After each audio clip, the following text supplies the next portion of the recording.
First, we're going to start with breaking news. That breaking news from the U.S. Supreme Court on affirmative action, ruling that race cannot be used as a factor in college admission. Thanks for joining us. I'm Nia Harden. And I'm John Carter, and the decision wraps around a case at UNC Chapel Hill. Natalie Brand reports from the Supreme Court on the major decision regarding the future of higher education. The Supreme Court struck a blow to affirmative action at colleges and universities across the country, ruling it unlawful in the admissions process.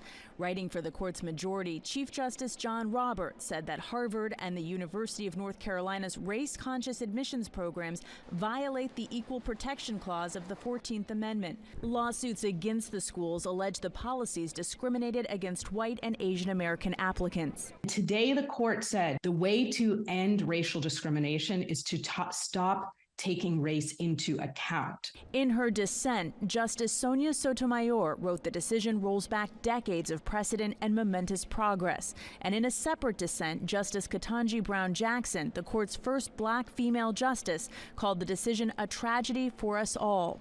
Universities who have been bracing for this decision have begun thinking of alternative ways to increase diversity on campus.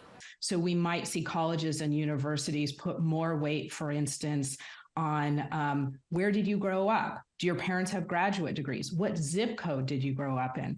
The Supreme Court upheld using race as a factor in college admissions programs as recently as 2016, but that was before the court's makeup moved sharply to the right with a 6-3 conservative majority. Natalie Brand, CBS News, the Supreme Court. And we have just gotten word that the president is expected to speak on the Supreme Court's decision within the next hour. We'll keep you posted on that.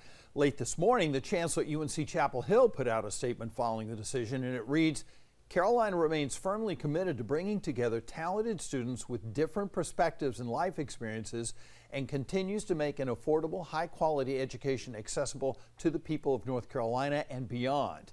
It goes on to say, we will carefully review the Supreme Court's decision and take any steps necessary to comply with the law.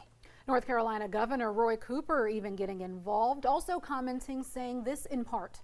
This decision undermines decades of progress made across the country to reduce systematic discrimination and promote diversity on campuses, and which is an important part of quality education.